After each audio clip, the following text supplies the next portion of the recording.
साथीहरू, के तपाईँ काम गर्नका लागि चाहिँ युरोप जाने हो? अझ 4-5 महिनामै भिसा आउने देश जान पाए राम्रो हुन्थ्यो जस्तो लाग्छ भने तपाईँले यो देश ट्राई गर्न सक्नुहुन्छ। त्यो देश हो सर्बिया। सर्बियाको बारेमा चाहिँ केही कुराहरू बुझौँ। सर्बिया चाहिँ युरोपको एउटा विकसित हुँदै गरेको देश हो। सर्बियाको राजधानीलाई बेलग्रेड भनिन्छ। यो देशमा बोलिने मुख्य भाषा भनेको सर्बियन भाषा हो। यो देशको पैसालाई सर्बियन दिनार भनिन्छ। यो देशको जनसङ्ख्या लगभग 70 लाख जति रहेको छ। सर्बिया चाहिँ एउटा नेपाल जस्तै भूपरिवेष्टित देश हो। यसको मतलब सर्बियाले चाहिँ समुद्रलाई छोएको छैन।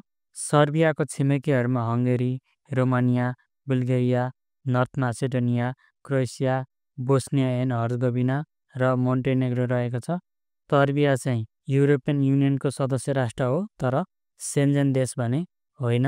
यदि तपाईँ चाहिँ यो देश सेन्जेन हो भनेर सोचेर जाँदै हुनुहुन्छ भने यो देश चाहिँ सेन्जेन होइन।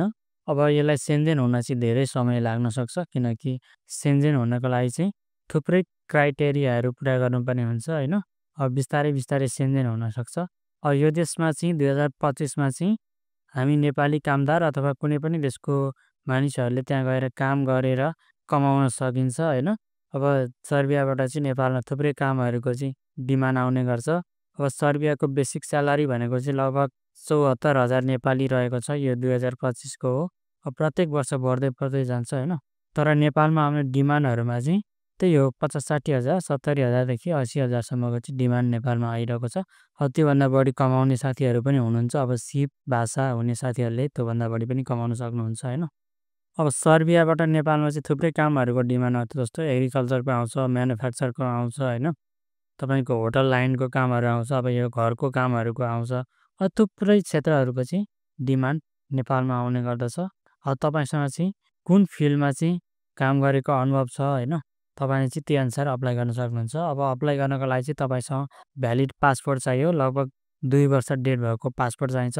पुलिस रिपोर्ट बनाउनुपर्छ होइन। अनि हेल्थ चेकअप गर्नुपर्छ। अनि त्यसको सर्टिफिकेट पनि राम्रो आउनु पऱ्यो होइन। अनि त्यस्तै तपाईँसँग चाहिँ अब पासपोर्ट साइजको फोटोहरू पनि चाहिन्छ होइन। लगायत अब तपाईँले काम गर्नुभएको अनुभवको प्रमाणपत्रहरूदेखि लिएर होइन। अनि यदि तपाईँले चाहिँ पढाइ छ भने त्यही हो, पढाइको पनि पेस गर्न सक्नुहुन्छ। अब पढाइको खासै युरोपमा त्यस्तो मतलब हुँदैन। तपाईँ एसएलसी अथवा एससीए पास हुनुहुन्छ अथवा त्योभन्दा तल हुनुहुन्छ भने पनि तपाईँले मजाले जान सक्नुहुन्छ। अब उमेरको कुरा गर्दाखेरि चाहिँ तपाईँले 18 वर्षदेखि 40 वर्ष ननाएको हुनुपर्छ। अब कोही साथीहरूलाई 45-50 वर्षसम्म पनि लान सक्छ यदि तपाईँसँग चाहिँ सिप छ भने। अब सर्बियाबाट चाहिँ नेपालमा थुप्रै मेन पावरहरूमा चाहिँ डिमान्ड जाने गर्छ होइन। पहिला चाहिँ सर्बियाको 3-4 महिनामै भिसा आउँथ्यो होइन। अनि त्यही भएर चाहिँ थुप्रै साथीहरूले चाहिँ सर्बिया भिसा अप्लाई गरेर सर्बिया जाने, अनि त्यसपछि सर्बियाबाट भागेर अरू देश जाने गर्नुभएको भएर चाहिँ होइन नि अहिले प्याक भइरहेछ। अहिले पनि त्यही हो, 4-5 महिना 6-7 महिना त लागिरहेको हुन्छ। यदि तपाईँले चाहिँ सर्बिया अप्लाई गर्ने हो भने चाहिँ अप्लाई गर्न सक्नुहुन्छ। यदि तपाईँको चाहिँ नेपालमा 50-60 हजार त्यस्तै कमाइ भइरहेको छ भने चाहिँ अब तपाईँले सर्बिया अप्लाई नगर्दै बेस्ट होला होइन। किनकि सर्बियामा पनि त्यति नै हो कमाइ होइन। अब मेरो पर्सनल विचारमा चाहिँ यदि तपाईँको भिसा लागिरहेको छैन अरू देशको भने अब यो देश ट्राई गर्न सक्नुहुन्छ।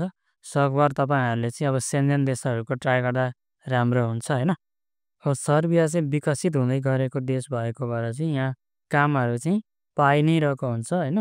अब स्यालेरी थोरै अथवा धेरै भन्ने मात्रै हो, काम चाहिँ जे होस् पाउँछ। यदि तपाईँ चाहिँ सर्बिया अप्लाई गर्ने हो भने चाहिँ नेपालमा थुप्रै मेन पावरहरू रहेका छन्। त्यो मेन पावरमा गएर चाहिँ तपाईँले बुझ्न सक्नुहुन्छ। अथवा सर्बियाको लागि चाहिँ अनलाइन अप्लाई पनि गर्न सक्नुहुन्छ। अब तपाईँले चाहिँ सर्बियाका जब पाउने अनलाइन पोर्टलहरूमा गएर चाहिँ सिभी कभर लेटर बनाएर मजाले अप्लाई गर्न सक्नुहुन्छ। कहिले रिप्लाई पनि आउन सक्छ होइन। सो यही थियो आजको भिडियो। यदि तपाईँ चाहिँ नेपालबाट सर्बिया जान चाहनुहुन्छ भने मजाले जान सक्नुहुन्छ र धेरै साथीहरू गइ पनि रहनु भएको छ होइन। कमेन्ट गर्नुहोला सर्बिया जानलाई चाहिँ तपाईँलाई मेन पावरले कति लागत अथवा कति पैसा चाहिँ मागेको छ, कमेन्ट गर्नुहोला। हस्, धन्यवाद।